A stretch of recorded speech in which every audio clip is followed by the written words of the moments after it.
السلام عليكم. كيف دايرين؟ لاباس عليكم؟ هذه شحال ما حطيت فيديو في اليوتيوب. عدت والعود احمد ان شاء الله، وغادي نبقى نحط لحقاش راني كنحط في التطبيق الاحمر كيجيني ساهل وخفيف. فيديو فيها 30 ثانيه 60 ثانيه او ماكسيموم، ماشي ملي كديري 6 7 دقائق، كتطلب مجهود اكثر. دونك اليوم غادي نحضر معكم واحد لاكيش اللي هي صحيه، غادي نديروها بالخضره وبالدجاج. دونك الدجاج غادي نطحنوا على شكل كفته، وبطبيعه الحال لاباط نتاعها غادي تكون بدقيق القمح الكامل. غادي نديروا وصفه صحيه متوازنه غنيه بالبروتين.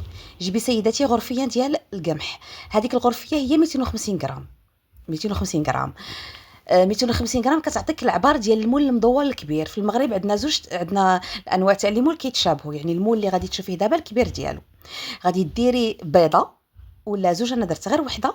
غادي ديري شويه ديال الملحه، وغادي ديري قيمه 3 المعالق تاع زيت الزيتون ومعلقه وحده ديال الزبده. هذه الزبده اللي ديجا كنت ذوبتها معاكم. وغادي ترملي كلشي وغادي تجمعيها بالماء حتى تجمع. شتي مي كنديروا لاكيش العاديه ديال الفرينه العاديه الفورس وكنديروا الزبده، كنديروا الزبده بزاف، يعني ما كنحتاجوش الماء، ولا كنجمعوها بواحد البيضه ولا صفر بيضه ولا 3 معالق د الماء بارد. هنا لا، هنا العكس، هنا الماده الدهنيه كتكون حدو قدو باش نبقاو في الاطار ديال الصحي، وكنديروا شويه د الماء. هنا من غادي نجمعوها كما كتشوفي سيداتي، ما غاديش تحتاجي ديريها في الثلاجه. بغيتي ديريها في الثلاجه اون اتوندون ديري حاجه اخرى ديريها. انا ديريكتومون دهنت المول ديالي بشويه ديال الزبده ولا زيت الزيتون. انا درت الزبده وصافي حطيتها تما كما راكم كتشوفوا، ولا ديروها في دي مول انديفيدويال. انا الصراحه وليت نسهل على راسي، الا كنت غير انا زعما الاسره ديالي كندير مول كبير. ابار الا كانوا الضياف كتبغي ديري داكشي محدق وزوين، كديري داكشي بريستيجيو صغير. مي غير انا بوحديتي وجايه من الخدمه بحوايجي، لا ندير كلشي نجمع ونطوي. دونك تكيتها بالفرشيطه ودخلتها الفران، ما تنفخت ما حتى شي حاجه. علاش؟ لان ما درتلهاش الخماره. شحال ما نقصنا علينا لي زانغريديون شحال ما مزيان. شفتوها كي خرجت رائعه. دونك خليتها تبرد، ومشيت هنايا جبت القطع نتاع الدجاج وطحنتهم على شكل كفته. شتي في 3 ثواني كيكونوا مطحونين. وجيبي الخضار اللي عندك. انا هنا درت خيزو والقرعه، ودرت حتى الفلافل الالوان كما قلت لكم. انا ملي كيكون الفلفل بزاف كنغسلو كنقطعو وكنخليه تينشف ونديرو في الكونجيلاتور، فوق ما احتاجيتو كنلقاه. في الصيف في المشتا كي ما كانش كيكون عندي الفلفل واجد وحتى لي زوطخ ليغوم. دونك غادي نطحنوها كما كتشوفي ميم با 3 4 ثواني 10 ثواني او ماكسيموم. صافي ها هو كيجي هنايا. خليتها شويه زعما ماشي فرتتها، بحال الا حكيتيها بالحكاكه. دونك انا ما كنحكش بالحكاكه، ما عنديش الوقت ديالها، وفوق ما كنحك فيها كتجرح لي كاع صباعي. دونك كنسهل على راسي بالهاشواغ. غادي نديروا العطريه اللي كتعجبك. ديري غير الملح راه مزيان. انا درت شويه ديال البزار، شويه ديال الكمون، درت هذا سكنجبير، تحميره، زيت الزيتون والقزبر يابس. وهنايا هاد القرعه فيها البصله بودغ والثومه بودغ. وهنايا البصله كانت عندي حتى هي كنصاوبها في كونجيلاتور، وجبت مورسو، زدت زيت الزيتون، وغادي نخلي داكشي يتقلى يتشحر على خاطر خواطرو. ما غادي نوقف حداه، ما غادي نصدع راسي معاه. راني مدايره له نار متوسطه، كل شويه غادي نجي نبقى نقلب فيه حتى هنايا ما تنقصوش البوطه باش ما ينزلش بزاف الماء. دابا الخضره غتنزل الماء لان خصها تشرب داك الماء. شتي كيما هنايا صافي غادي نطفي عليها باش تبقى شويه ميها على حساب باش ما نديرش بزاف لاباياكيش. دونك هنايا غادي نخوي هذا الخليط نتاعي من بعد ما وجد. تقدري تذوقي له العطريه ديالو، تعد لي الا خاصو الملح ولا شي حاجه ولا الحروريه. انا كان مزيان. شتي لاباطاكيش ديالي هذه من بعد ما بردات، شتي هذا راه القمح، راه ماشي فرينه. كتصدق مليار في المية.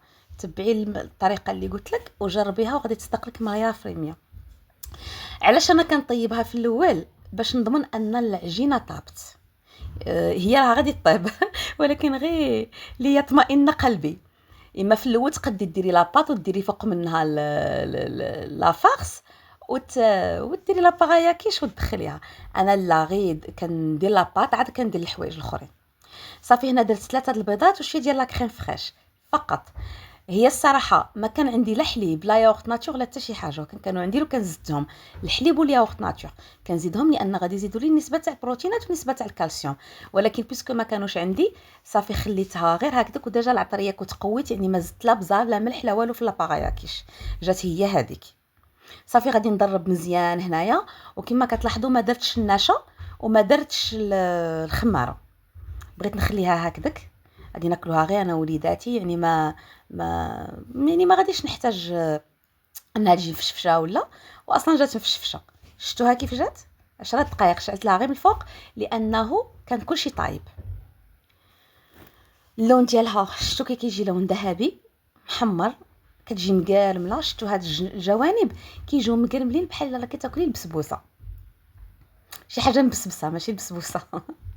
صافي غادي نقطعها كما كتشوفوا هنايا، راها كانت سخونه ما بغيتش نصبر عليها لان الدراري كانوا يستناو. صافي غادي نقطعها كما كتشوفي سيداتي، وغادي تقطع بسهوله وغادي تجي زوينه. كنتمنى انكم تجربوا هذه الوصفه، هي عباره عن وصفه متوازنه، راها عامره بالبروتين وعامره بالالياف ومناسبه لاي واحد باغي ياكل صحي وبنين وبلا ما يحس بتأنيب الضمير. راه الماكله الصحيه زوينه، ما كتعذبي، ما كتمشي تشري شي حاجه غاليه، الاكل اللي عندك في الدار فقط. اليوم غدا اليوم غدا اليوم غدا حتى كتعلمي تتعاملي مع القامح وداك الدقيق اللي ما كيتجمعش. بالنسبه لهاد لاكيش تقدري ديريها الا كنتي صايمه، تقدري ديريها الا الغداء ولا العشاء، وترافقيها بطبيعه الحال بدي سوب وبدي سلطه. حنا خليناها غير كليناها، ما زدنا لها حتى شي حاجه. الا عجبتك الوصفه سيداتي ما تنسايش تشاركيها مع الحباب ديالك والصحاب ديالك، خليو لي دي كومونتير زوينين بحالكم ودي لايك وشجعوني، وكنقول لكم في الصحه والراحه الى مرات